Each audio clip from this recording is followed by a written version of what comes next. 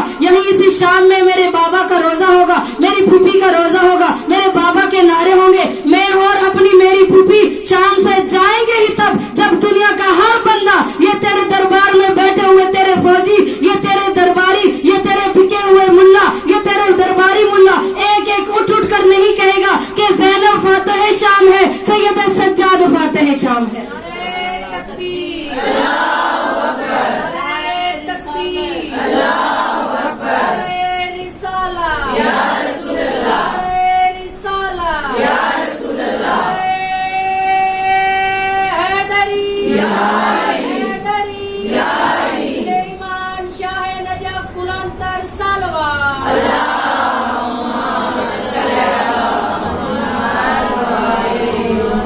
کیا فرمایا میرے مولا نے؟ المحبت فی قلوب المومنین۔ اللہ نے ہم اہل بیت کی محبت مومنوں کے دلوں میں رکھ دی ہے، مومنین کے دلوں میں رکھ دی ہے۔ یزید تیری تخت حکومت تیرا وقت ختم ہونے والا ہے۔ میں اور میری پھوپھی زینب دربار سے اس شام سے تب جائیں گے جب یہاں پہ میرے بابا کا سکہ ہوگا، اور آج یزید کا کہیں نام و نشان نہیں، جس کی قبر کا نشان ہی ختم ہو گیا، کیونکہ مولا کے جملے تھے، اور دیکھیے مولا کے جملے کس طرح کام آئے۔ آج فاتح شام ایک میرے مولا کا لقب ہے کہ مولا نے جب یہ باتیں بیان کرنا شروع کی نا، یزید نے فوراً مؤذن کو اشارہ کر کے کہا کہ اذان کو شروع کر۔ اس نے اذان کو شروع کیا، جب کہا نا لا الہ الا اللہ، تو میرے مولا نے کہا مؤذن رک جا، اب بتا یزید کہ یہ کون سا اللہ ہے کہ جس اللہ کی تو توحید کی گواہی دیتا ہے کہ یا ہم اللہ کی توحید کی گواہی دیتے ہیں۔ جب مؤذن نے کہا محمد الرسول اللہ، میرے مولا نے فرمایا مؤذن رک جا، بتا یزید کہ یہ جو محمد الرسول اللہ کہہ رہا ہے یہ میرا جد ہے یا تیرا جد ہے۔ پھر کہا نا کہ جب چونکہ علی ولی اللہ پر تو پابندی تھی، علی ولی اللہ پر تو پابندی تھی، اب جب اذان ختم ہو گئی دربار کا رنگ تبدیل ہو گیا، ہر کوئی اٹھ کر کہتا تھا کہ یہ شخص جو پابند سلاسل ہے، جکڑا ہوا ہے، لیکن یہ بولتا ہے تو نور بول رہا ہے، یہ بول رہا ہے تو قرآن بولتا ہے۔ اب پتہ چلا جب میرے مولا نے اپنے شجرے کو بیان کیا، اپنے حسب کو بیان کیا، چونکہ پورے شام کے لوگوں کو معلوم نہیں تھا کہ اہل بیت کو قیدی بنا کر لایا جا رہا ہے، اور اب ادھر ہوئی، فوراً یزید نے کہا کہ اقامت کو شروع کرو۔ اقامت شروع ہوئی، خطبہ دربار میں ختم ہو گیا، اور میرے مولا فاتح شام بن کر مدینہ واپس پلٹے۔ دامن وقت میں گنجائش نہیں کہ پورے خطبے کو بیان کروں، کہ کہا کہ جب میرے مولا فاتح شام بن کر مدینہ کے باہر آئے نا، تو میرے مولا نے بشیر سے کہا کہ تیرے بابا اعلان کیا کرتا تھا، شعر پڑھا کرتا تھا، جا بشیر مدینے میں منادی کر دے کہ مدینے کے اجڑے ہوئے سادات واپس پلٹ آئے۔ بشیر نے مدینے میں جا کر دروازے پر جا کر اعلان کیا کہ اے مدینے والوں، اب مدینہ رہنے کے قابل نہیں رہا، دیکھو مدینے کے اجڑے ہوئے سادات لٹا ہوا قافلہ لے کر آ گئے۔ جب بشیر نے یہ اعلان کیا نا، محمد حنفیہ نے اعلان کو سنا، اپنے اماری پر اپنے گھوڑے پر بیٹھ کر محمد حنفیہ آئے۔ جب آئے تو پوچھا کون سا لٹا ہوا قافلہ آیا ہے؟ کہا زین العابدین آ گئے۔ اب جب بیمار بھتیجے کو دیکھا تو کہا ہے تیری تو عمر 24 سال ہے، لیکن تیری ریش مبارک سفید ہو چکی ہے، تیری کمر کو جھکی ہوئی ہے، جھک چکی ہے۔ آئینہ آئینہ اخی عباس، آئینہ آئینہ اخی الحسین، اور بتا میرے بیمار بھتیجے، اور تیری ریش سفید کیوں ہو